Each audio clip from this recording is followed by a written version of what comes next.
spite of this freezing cold weather. I came here from California, but it's beautiful. We don't get snow where I'm from, so I'm loving it. I'm loving it. So today is, what was that? Yeah, maybe I brought it with me. As Derek mentioned, I'll be talking to you about carbon sequestration. So this is Carbon Sequestration 101. So I'm going to try to give you the most sort of basic overview of what it is, because as it turns out, carbon sequestration and the carbon cycle is incredibly complex. So carbon is an element. You probably recognize it from high school. It's on the periodic table right there. Carbon is an atom. It is an element. That means the carbon that we have on Earth, it's not being created or destroyed. We have it, it's here, and it's basically taking different forms and being cycled and recycled, but we're not making new carbon, and we're never destroying carbon. It's just the form that it's in differs. Carbon can exist in inorganic molecules, so for example, the molecules that make up diamonds, and also organic molecules, like the molecules that make up poop. I just like putting poop and diamonds next to each other. I'll let you guess which one I think is more valuable. But the point that I want to make here also is that the animal that made that poop is also made of carbon. And all living things on Earth, in fact, are made of carbon. So all known living organisms, whether it's a bacteria, a fungus, humans, a plant, they are all carbon-based organisms. So we all have carbon atoms in our body. So what is carbon sequestration? So not all carbon is carbon that is sequestered, right? So carbon sequestration is basically the removal and storage of carbon from the atmosphere into long-term carbon stores or sinks. So essentially what we're doing is typically pulling carbon dioxide out of the atmosphere, and we're storing it in some other form for a very long period of time. So we can think of carbon sequestration as like the Earth's carbon savings account. Now, Earth also has a checking account, and carbon is going in there bi-weekly, monthly, and then it's coming right back out to pay the bills. We have the savings account, carbon is going into it, and it's just staying there. So we have sequestered carbon, and then sort of our labile carbon, this carbon that's just constantly being cycled from the air to the earth, to the oceans, and back again. So now I'm going to give you a test, because this is Carbon Sequestration 101. So the name of the game is this carbon sequestered? So all you have to do is, I want you to raise your hand if the answer is yes, and if the answer is no, just keep it down. Yep, so you probably recognize this if you were a misbehaving child. This is coal. Is this carbon sequestered? If the answer is yes, raise your hand. Yes, it is.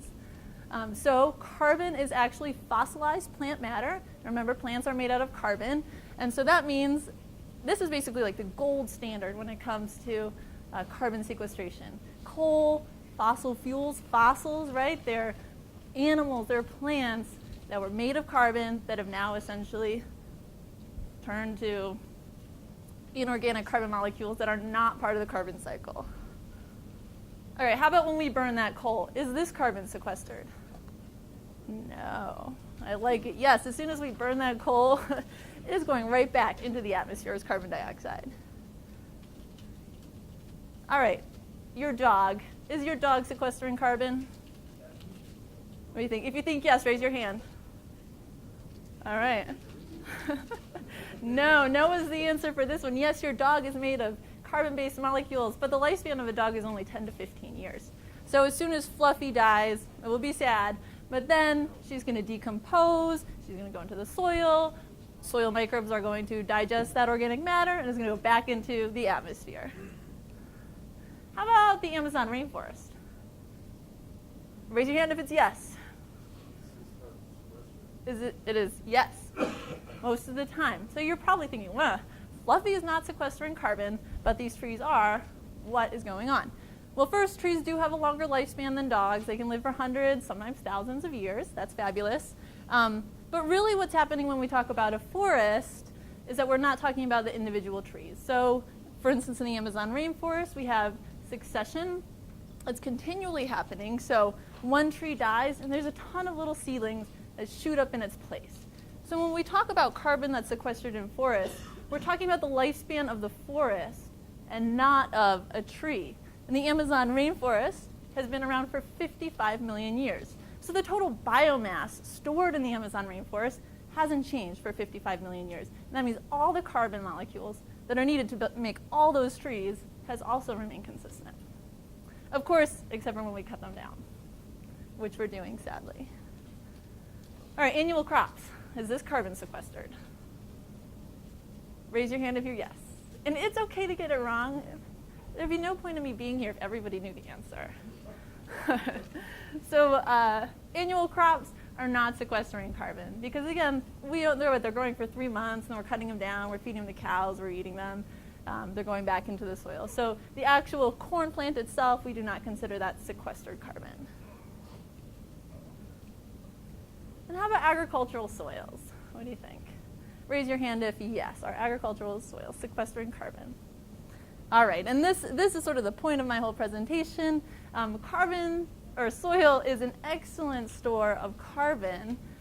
We know, scientists have shown us that our agricultural practices in the past and currently have really degraded our soils, and we've released immense amounts of carbon from our soils. So currently, we are releasing more carbon from our soils than we're storing, but there is an opportunity to right this wrong, and with good agricultural practices, we can actually be building those carbon stores instead of depleting them. So yes, it can be. All right, so this is an incredible oversimplification of the carbon cycle. But the point that I want to make here, again, is that carbon is constantly cycling between the atmosphere, the terrestrial biome, and the ocean. And before humans, this was a very stable process. So it's constantly cycling, and then over time, slowly, some of that carbon is being deposited as fossil carbon, where it's essentially being removed from the carbon cycle for very long periods of time. Of course, here we are, humans on Earth, we're driving cars, we're cutting down forests, and so we are increasing the amount of carbon that's entering the atmosphere, both through forest degradation as well as burning fossil fuels. So when we talk about the carbon cycle, let's think about trees for a second. How does all of that carbon even get into a tree, right? How does this tiny little seedling grow, get enough carbon to become this gigantic redwood? So this is going to be the last test I have for you guys. And I expect you to get it wrong. I've asked college students this. I asked my sister it right before I came here, and everybody gets it wrong every time. But I want to know what you think. How does carbon get into a tree? How does the tree get it in, and where does it come from? Air? Soil. Soil? Carbon dioxide. All right. So you all did better than most of my college students. Yeah. So all of that carbon comes into the plant through the leaves in the form of carbon dioxide. Every single bit of it. Water and nutrients are coming up through the roots. Carbon dioxide is coming in through the leaves. Together with energy from the sunlight, we have the chemical process of photosynthesis. And basically, in a nutshell, water plus carbon dioxide plus sunlight reacts to make sugars and oxygen. Oxygen is the waste product. It's released back into the atmosphere, good for us since we breathe it. And the plant produces sugar molecules, okay? Now, if you string those different sugar molecules together, and really it's hard to see, but the key point is that there's all these different C's in here, all that carbon. You string them together, and that's how you build cellulose.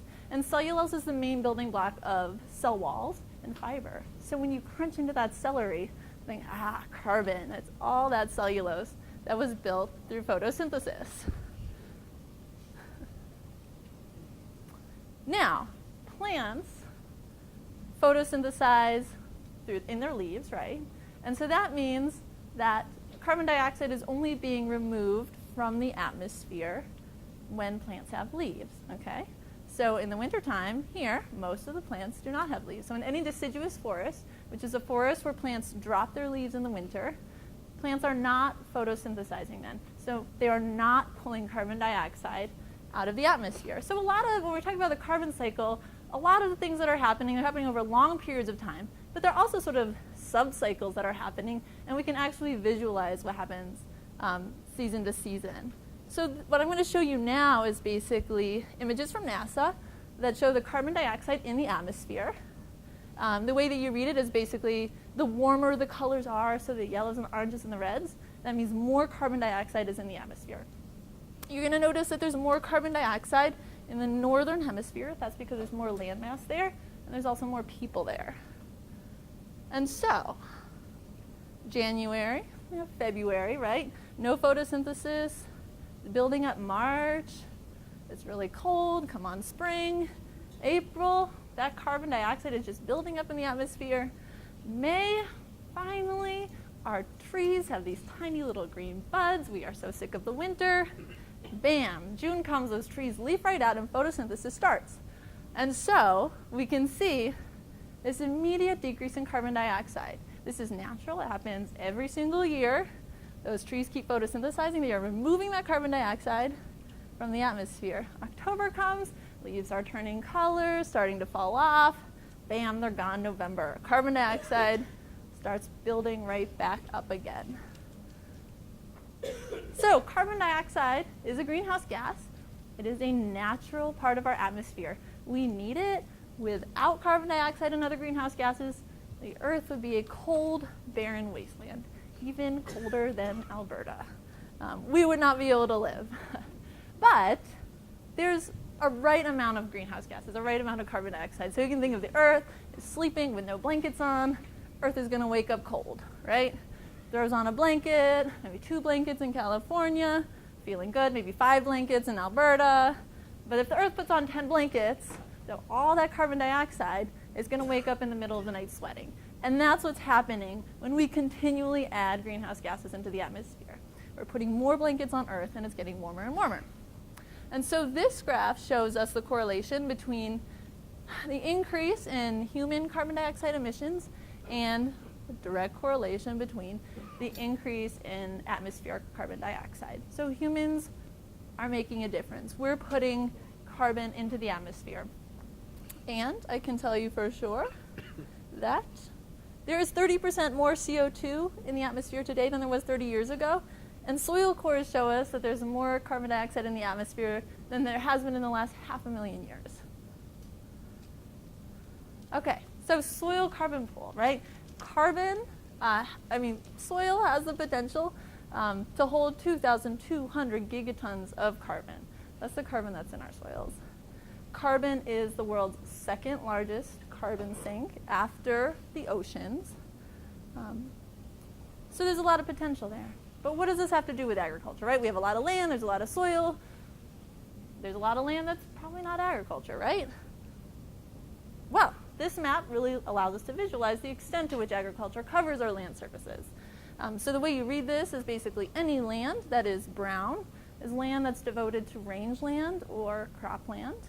And you can see that with the exception of our far north land mass, which is covered in ice, some major biomes such as the Amazon rainforest, the Sahara Desert, a huge portion of our land is devoted in one way or another to agriculture.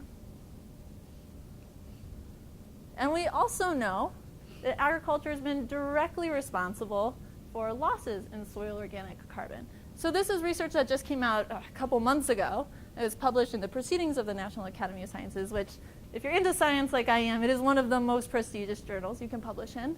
And what scientists did is they went ahead and they modeled the loss of carbon from our agricultural soils over the last 1,200 years. And so what they found is that we have lost 133 billion metric tons of carbon from the top 2 meters of soil globally. And we also found that that rate of loss has increased dramatically over the last 200 years. So agriculture, it makes a difference. But again, we can reverse this. So scientists have also estimated that we have the potential to sequester 1 to 3 billion tons of carbon in our soils annually. And this is enough to offset 11 to 32% of global carbon emissions, right? So we've been part of the problem in agriculture, but we can really be part of the solution. Okay, so now let's talk about soils. What exactly is a soil? So soils are a combination of inorganic matter and organic matter. So we'll start with our Inorganic matter, which may be bedrock. It's been weathered over time by the sun, by the rain, by the wind, until it exists as tiny particles. Then we have organic matter, dead animals, leaves, things like that. That organic matter is broken down over time by different microbes, by earthworms, by fungus, until we arrive at what we know to be a soil today. So you see these different horizons. It's darker at the top because that's where the organic matter is. So ultimately, soils are a complex mixture of organic matter, minerals, air, water, nutrients, and biodiversity. They're constantly interacting with each other. And organic matter is one of the most important things when it comes to carbon sequestration. So soil organic matter, so you'll hear me talking about this a lot. Soil organic matter is basically decomposing leaves, roots, root exudates, different microbes and macroorganisms that were in the soil. And soil organic matter is approximately 60% soil organic carbon. So whether you're reading about things or you're listening to me talk, maybe because I'm talking about different studies, I'll use the word soil organic matter. Sometimes I'll say soil organic carbon. Remember, carbon, the soil organic carbon is a subset of that soil organic matter, but because they're so tightly correlated, they really mean the same thing when we're talking about carbon in the soil. So if there's more soil organic matter in the soil, we know there's more soil organic carbon in the soil. And there's a lot of benefits to having soil organic matter in your soil. So first and foremost, for today, climate change benefits, right? Because we're sequestering carbon, we're pulling that carbon out of the atmosphere, and we're keeping it in our soils. It's also really great for water quality, so it's important for water filtration. It pulls out a lot of particulate matter that we would probably have to filter out otherwise if we're going to drink that water. And it's the basis of the food web, right? So the tiniest microbes start by eating soil organic matter. If they get eaten by bigger microbes, then come the small insects. The birds are eating the earthworms. Plants are growing in it. We're eating plants. We're eating animals. It is the basis of the entire food web. And it also provides a lot of agronomic benefits. So it improves soil structure. So this is a picture of a soil aggregate, and what that means is that different particles of soil bind tightly to each other. There's going to be pieces of roots in there. There's going to be fungal hyphae, and that is really key to soil health because it keeps soil from eroding. It keeps nutrients from being washed out.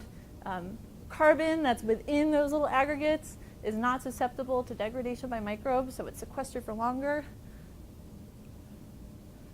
It improves against soil compaction, right? So the more soil organic matter you have, when you drive over that with your tractor, your soil is going to be resistant to compaction. And of course, compaction is bad because when it occurs, you're reducing that pore space in between your soil particles and your soil aggregates. And what that means is that there's going to be less room for your roots to grow and that you won't have those pore spaces to hold on to nutrients or air or water. It protects against erosion because, again, when your soil particles are tightly bound to each other, they're not going to be washed away by water as easily. They're not going to be blown away by the wind. And it increases water holding capacity. And again, this has to do with that pore space.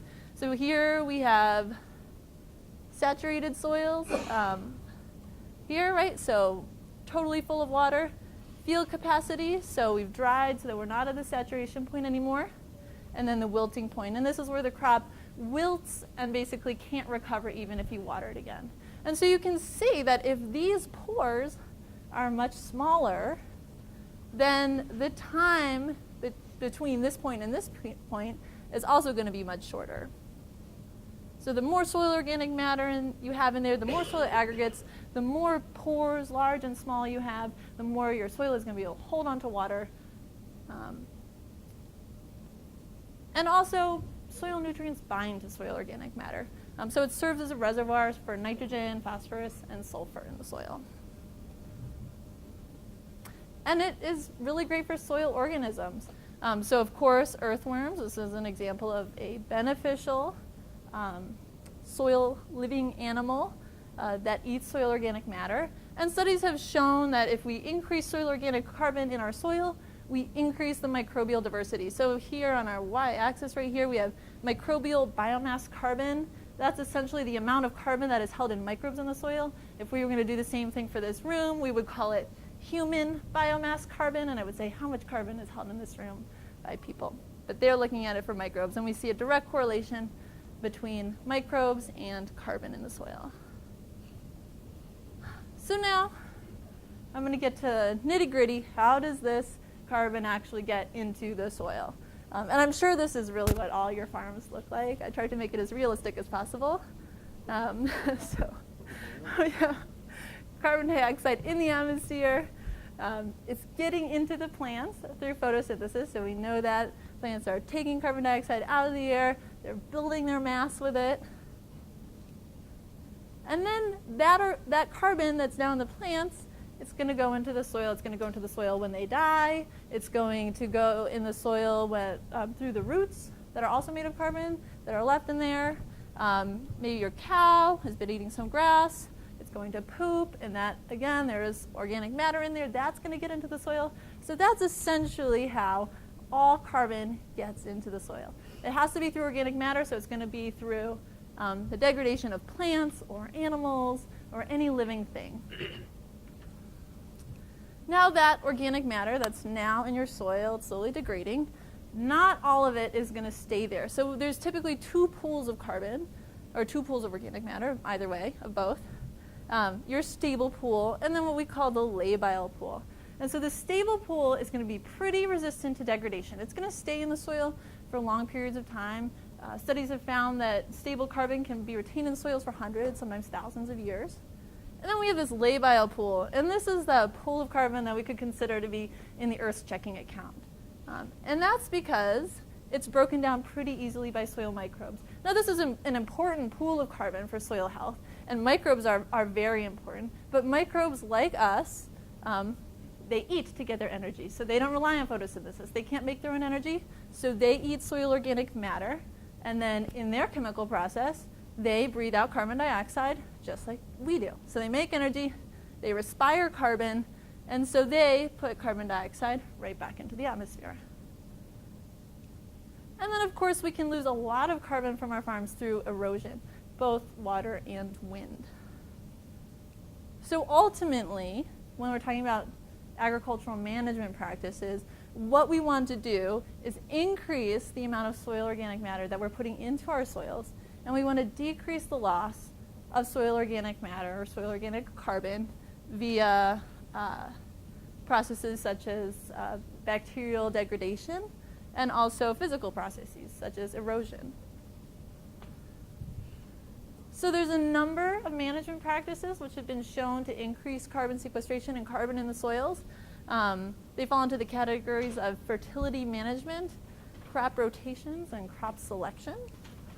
So when we talk about fertility management, it can be introducing organic matter into the system. So again, I mean, that carbon, there's a source. You have to put organic matter into the system in order to build carbon in your soil. Those carbon molecules have to come from somewhere. And so a lot of times it can be from manure, it can be from using green manure, and it has to be through judicious use of synthetic fertilizer. So some use of synthetic fertilizer is not always bad in conventional systems, because what happens is that if it makes your crop grow bigger, then there is going to be more organic matter, more plant that can go down into the soil eventually. But studies also show that long-term use of synthetic fertilizer and overuse of synthetic fertilizer actually degrades soil organic carbon.